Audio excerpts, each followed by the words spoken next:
Tarot reader Lori Dyan will empower you to take action from baby steps to big leaps. She's joining us now to read us and let the hilarity ensue. Lori, welcome to the show. Thank you. It is great to have you here. I'm a big fan of yours. You've got a great book, another one on the way.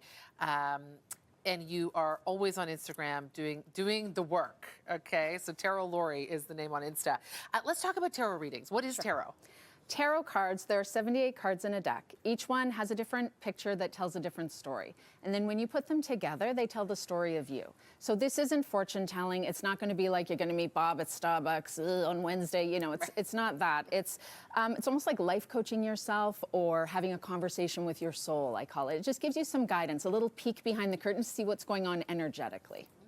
You have a book out, and the full title I cannot read on air.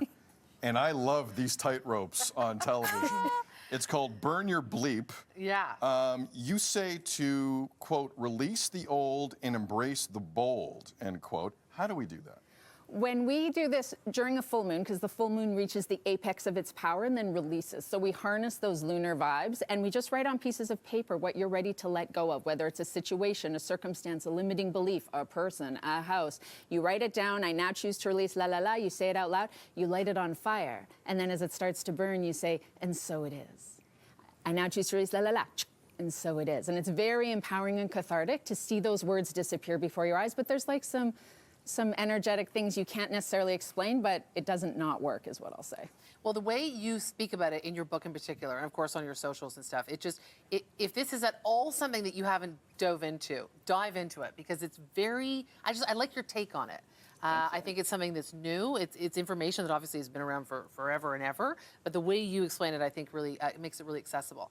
All that being said, are we going to pull a card? I think we are. Okay. Yeah. Okay.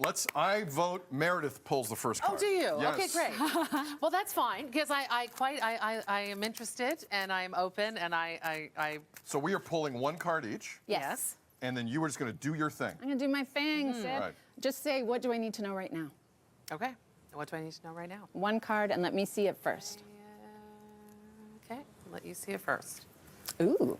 All right, so we have the Knight of Coins. Okay. Okay. I'm going to put it right The here. Knight of Coins. Knight of Coins. So the Knight of Coins, it's this knight holding out a coin. And Tarot 101 says, it's steady money.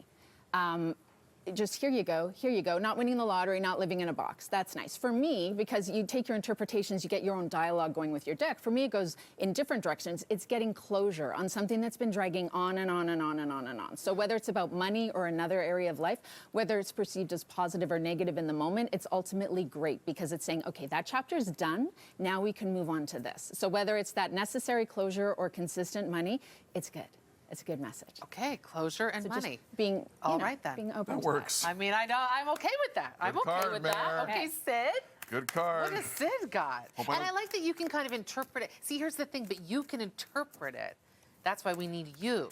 Well, We yes. can't just do the like it's like if I pulled it, what would I know? Like I mean, you can always Google or look yeah. at the little book that comes with Yeah. it, but it's meant to just sort of spark your intuition as well. Right. Your interpretation is just as important as mine. Mine just might be a little bit more well-informed at this point because you're new to tarot, and I've been doing it for 35 right. years. But yeah, it's. Hopefully the gesture of no coins is sitting there somewhere in the deck. Oh, I'm supposed to say something first, We should right? just say, what do I need to know right now? But you were diving in. What do I need whatever to know works. right now? It's very aggressive. I like it, though. You're into it. Okay, you're getting a little kick in the butt, Sid. See how this guy has all these cups before him and even one, like, poof, being offered magically? And the look on his face is kind of like, ugh, whatever with the cups. I'm worried about this. I have a deadline. I have to do this. And the Four of Cups is telling you to be more present, to be more grounded in now. Don't be marinating in the past, focusing on regrets. Don't be living in a future that hasn't happened yet. That's anxiety. Be more in the moment and avoid grass is greener thinking or the if-then thinking, like if only this happened, then I can whatever. Or when that happens, then we can blah, blah, blah. Because 10 years later, you could just be like, one day, just daydreaming your life away. It's one of two cards in the deck I refer to as a cranky grandpa card. Because in my head, I see it. I see it as like You can't get away from it, Sid. Oh my gosh. It's like a Clint Eastwood voice in my head going, come on, get up, get going, stop messing around. So it's like a little kick in the butt from yourself to yourself. Oh, Oh. You're welcome. You're good. I know. You're I want to very- throw. I she's want to throw very more. good. Wonderful. Really, I'm so thrilled to have had you here on the show, and hopefully this is just many more because we need more help, right? Yes, We need to know what's absolutely. going on. Where can people follow you online? Because I know you got a big announcement today, a big reveal happening online. I mean, my book coming out in June with HarperCollins, Big Deck Energy. Big Deck Energy. Come on with these titles. Come on, Lori. 35 years of tarot reading distilled into one book telling you, I mean, it's Tarot 101 and beyond and beyond and beyond. It's also tarot as a self-help tool and all the things. On Instagram, I'm at tarot.lori. My website, tarotlori.com. I'm doing a manifesting masterclass this Sunday on Zoom that people can sign up for. You can check it out. I'm always doing something. Amazing. Thank you for being Yeah, here. please come back. Yeah. I would love to come back. 9:13 on your Tuesday.